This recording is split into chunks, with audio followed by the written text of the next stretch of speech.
Hare Krishna. I am back with all of you to continue our reading of Srimad Bhagavatam.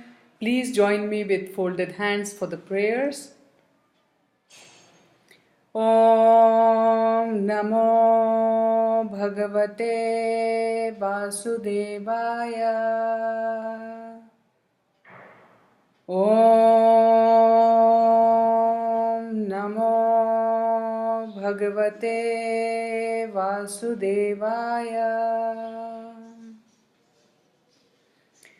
Om Namo Bhagavate Vasudevaya. We are reading Srimad Bhagavatam, first canto, chapter 16, entitled How Parikshit Received the Age of Kali.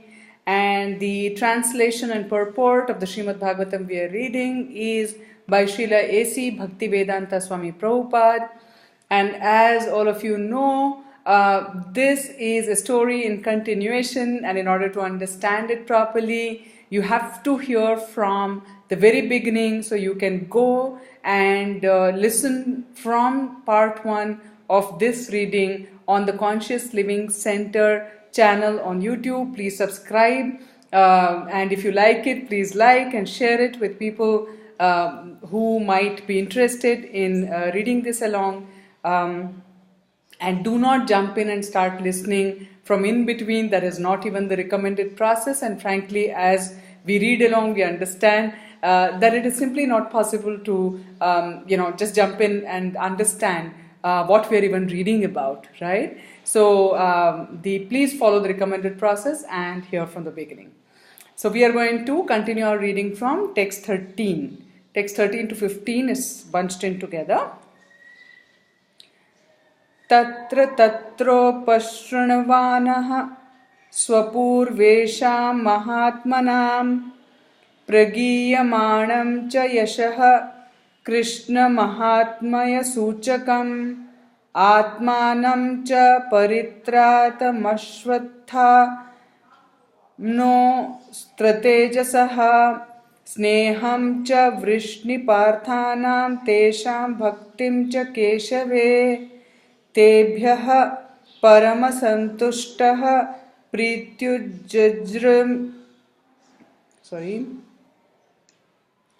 प्रीति उज्रंभिता लोचनाः महाधनानि वासांसि ददौ हारान् महामनः. Translation: Wherever the king visited, he continuously heard the glories of his great forefathers, who were all devotees of the Lord, and also of the glorious acts of Lord Krishna. He also heard how he himself had been protected by the Lord from the powerful heat of the weapon of Ashwathama. People also mentioned the great affection between the descendants of Vrishni and Pratha due to the latter's great devotion to Lord Krishna. The king, being very pleased with the singers of such glories, opened his eyes in great satisfaction. Out of magnanimity, he was pleased to award them very valuable necklaces and clothing. Purport: Kings and great personalities of the state are presented with welcome addresses. This is a system from time immemorial, and Maharaja Parikshit, since he was one of the well-known emperors of the world, was also presented with addresses of welcome in all parts of the world as he visited those places. The subject matter of those welcome addresses was Krishna. Krishna means Krishna and his eternal devotees, as the king means the king and his confidential associates. Krishna and his unalloyed devotees cannot be separated, and therefore glorifying the devotee means glorifying the Lord, and vice versa. Maharaja Parikshit would not have been glad to hear about the glories of his forefathers like Maharaja Yudhishthir and Arjuna had they not been connected with the acts of Lord Krishna. The Lord descends specifically to deliver his devotees. Paritranaya sadhunam. The devotees are glorified by the presence of the Lord because they cannot live for a moment without the presence of the Lord and his different energies. The Lord is present for the devotee by his acts and glories, and therefore Maharaja Parikshit felt the presence of the Lord when he was glorified by his acts, especially when he was saved by the Lord in the womb of his mother. The devotees of the Lord are never in danger, but in the material world, which is full of dangers at every step, the devotees are apparently placed into dangerous positions, and when they are saved by the Lord is glorified. Lord Krishna would not have been glorified as the speaker of the Bhagavad Gita had his devotees like the Pandavas not been entangled in the battlefield of Kurukshetra. All such acts of the Lord were mentioned in the addresses of welcome, and Maharaja Parikshit, in full satisfaction, rewarded those who presented such addresses. The difference between the presentation of welcome address today and in those days is that formerly the welcome addresses were presented to a person like Maharaja Parikshit.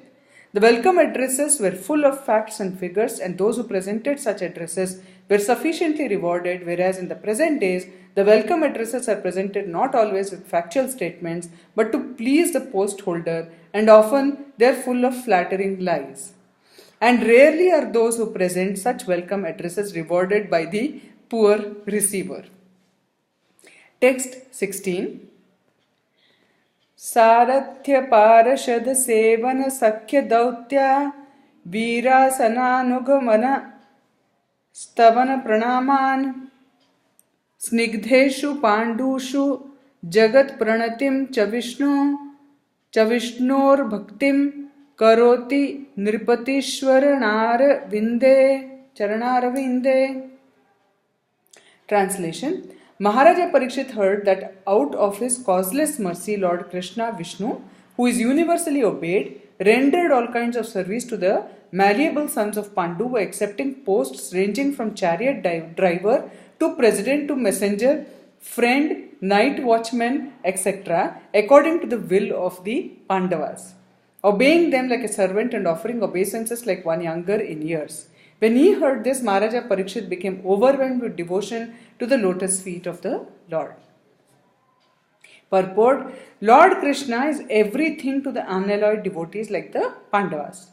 The Lord was for them the supreme Lord, the spiritual master, the worshipable deity, the guide, the chariot driver, the friend, the servant, the messenger, and everything they could conceive of. And thus, the Lord also reciprocated the feelings of the Pandavas. Maharaja Parikshit, as a pure devotee of the Lord, could appreciate the Lord's transcendental reciprocation of the feelings of his devotees, and thus he himself also overwhelmed with the dealings of the Lord. Simply by appreciating the dealings of the Lord with his pure devotees, one can attain salvation. The Lord's dealing with his devotees appear to be ordinary human dealings, but one who knows them in truth becomes at once eligible to go back home, back to Godhead.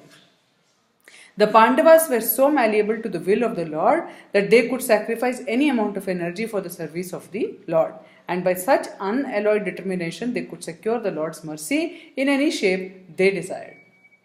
Text 17.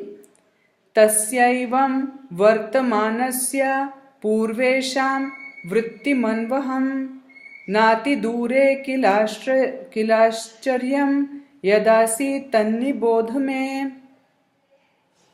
Translation. Now you may hear from me of what happened while Maharaja Parikshit was passing his days, hearing of the good occupations of his forefathers and being absorbed in thought of them. Text 18. Dharmaha padaikencharan vichhayamupalabhyagam pritchati smashru vadanam vivatsamiv mataram. Translation.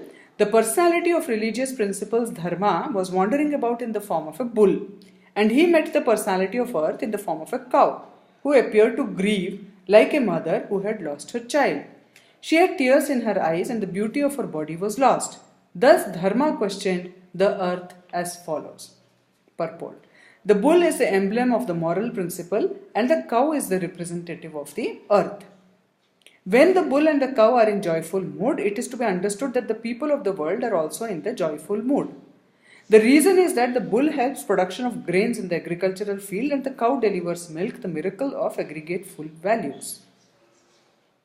The human society therefore maintains these two important animals very carefully so that they can wander everywhere in cheerfulness.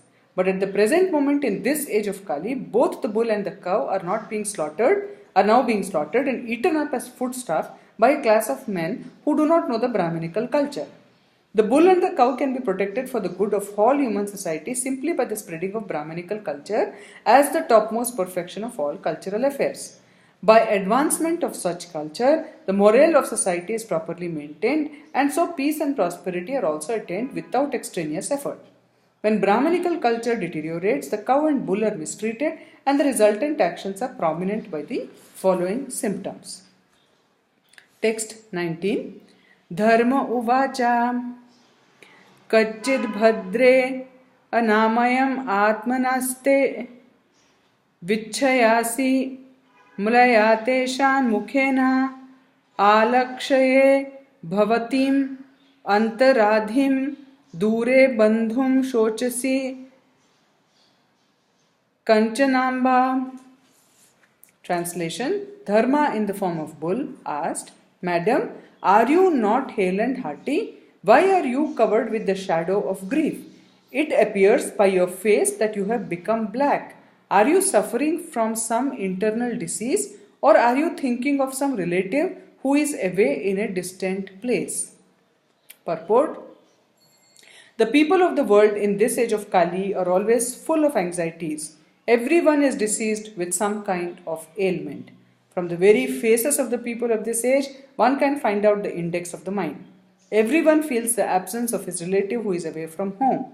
The particular symptom of the age of Kali is that no family is now blessed to live together.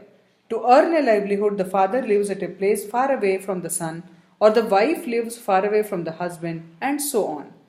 There are sufferings from internal diseases, separation from those near and dear, and anxieties for maintaining the status quo. These are but some important factors which make the people of this age always unhappy.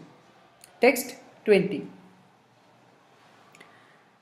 Padaindra yunam shochasi maikapad matmanam va vrishalair bhokshayamanam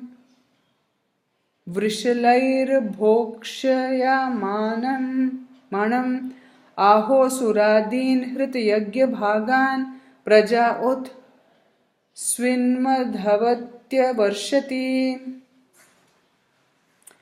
Translation. I have lost my 3 legs and am now standing on one only. Are you lamenting for my state of existence? Or are you in great anxiety because henceforward the unlawful meat eaters will exploit you? Or are you in a sorry plight because the demigods are now bereft of their share of sacrificial offerings because no sacrifices are being performed at present? Or are you grieving for living beings because of their sufferings due to famine and drought?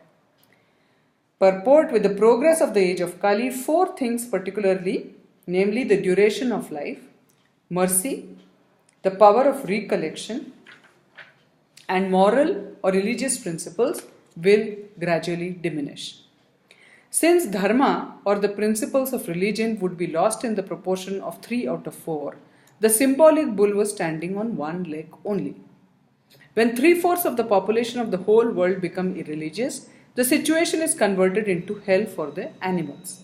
In the age of Kali, godless civilizations will create so many so-called religious societies in which the personality of Godhead will be directly or indirectly defied, and thus faithless societies of men will make the world uninhabitable for the saner section of people. There are gradations of human beings in terms of proportionate faith in the Supreme Personality of Godhead. The first class faithful men are the Vaishnavas and the Brahmanas, then the Kshatriyas, then the Vaishyas, then the Shudras, then the Mlechas, the Yavanas, and at last the Chandalas. The degradation of the human instinct begins from the Mlechas, and the Chandala state of life is the last word in human degradation. All the above terms mentioned in the Vedic literatures are never meant for any particular community or birth. They are different qualifications of human beings in general. There is no question of birthright or community. One can acquire the respective qualifications by one's own efforts, and thus the son of a Vaishnava can become a Mlecha, or the son of a Chandala can become more than a Brahmana, all in terms of their association and intimate relation with the Supreme Lord. The meat eaters are generally called mlechas, but all meat eaters are not mlechas. Those who accept meat in terms of scriptural injunctions are not mlechas, but those who accept meat without restriction are called mlechas. Beef is forbidden in the scriptures, and the bulls and cows are offered special protection by followers of the Vedas. But in this age of Kali, people will exploit the body of the bull and the cow as they like, and thus they will invite sufferings of various types. The people of this age will not perform any sacrifice. The Mlecha population will care very little for performances of sacrifices, although performance of sacrifice is essential for persons who are materially engaged in sense enjoyment. In the Bhagavad Gita, performance of sacrifices is strongly recommended. Bhagavad Gita chapter 3 verse 14 to 16. The living beings are created by the Creator Brahma, and just to maintain the created living being progressively towards the path back to Godhead, the system of performing sacrifice is also created by Him. The system is that living beings live on the produce of grains and vegetables, and by eating such foodstuff they get vital power of the body in the shape of blood and semen, and from blood and semen one living being is able to create other living beings. But the production of grains, grass, etc. becomes possible by rain, and this rain is made to shower properly by performance of recommended sacrifices. Such sacrifices are directed by the rites of the Vedas, namely Sama, Yajur, Rig and Atharva. In the Manusmriti, it is recommended that by offerings of sacrifice on the altar of the fire, the sun god is pleased. When the sun god is pleased, he properly collects water from the sea, and thus sufficient clouds collect on the horizon and rains fall.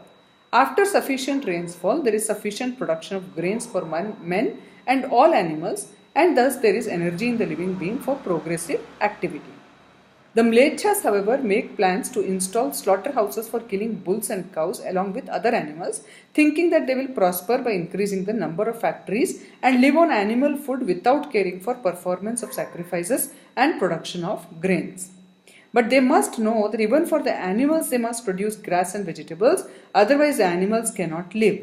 And to produce grass for the animals, they require sufficient rains. Therefore, they have to depend ultimately on the mercy of the demigods like the sun god, Indra and Chandra, and such demigods must be satisfied by the performances of sacrifice. This material world is a sort of prison house, as we have several times mentioned. The demigods are the servants of the Lord who see to the proper upkeep of the prison house. These demigods want to see that the rebel living beings who want to survive faithlessly are gradually turned towards the supreme power of the Lord. Therefore, the system of offering sacrifice is recommended in the scriptures. The materialistic men want to work hard and enjoy fruitive results for sense enjoyment. Thus, they are committing many types of sins at every step of life. Those, however, who are consciously engaged in the devotional service of the Lord are transcendental to all varieties of sin and virtue. Their activities are free from the contamination of the three modes of material nature. For the devotees, there is no need for performance of prescribed sacrifices because the very life of the devotee is a symbol of sacrifice. But persons who are engaged in fruitive activities for sense enjoyment must perform the prescribed sacrifices because that is the only means to get free from the reaction of all sins committed by fruitive workers. Sacrifice is a means for counteracting such accumulated sins. The demigods are pleased when such sacrifices are performed, just as prison officers are satisfied when the prisoners are turned into obedient subjects. Lord Chaitanya, however, has recommended only one yajna or sacrifice called the Sankirtana Yajna, the chanting of Hare Krishna, in which everyone can take part. Thus, both devotees and fruitive workers can derive equal benefit from the performances of Sankirtana Yajna. With this, we'll end the reading for today. But before we end, since there is a mention of Chaitanya Mahaprabhu and Sankirtana Yajna and the Hare Krishna Mahamantra, I thought I'll share with all of you the Hare Krishna Mahamantra, which I request all of you with folded hands to please chant as many times as possible. And this is the secret to, having self-realization, to going back home, going to Backhead, getting our association back with Lord Shri Krishna, getting back to Goloka Vrindavan, and so on and so forth. So many benefits. I will need the whole lifetime to explain. So in short, this is the best gift I can give all of you, which I have been very fortunate to receive. So here you go. The mantra goes as follows: Hare Krishna, Krishna Krishna, Hare Hare, Hare Rama, Rama Rama, Hare Hare. To help you all remember a few shlokas along with the reading when we begin or when we end, along with the prayers that we say for Bhagavad Gita as a representative of Lord Shri Krishna as Vasudev, we could also sing these prayers. What do you think of it? Please let me know. I'll see you all again tomorrow. Stay safe, stay conscious. Hare Krishna.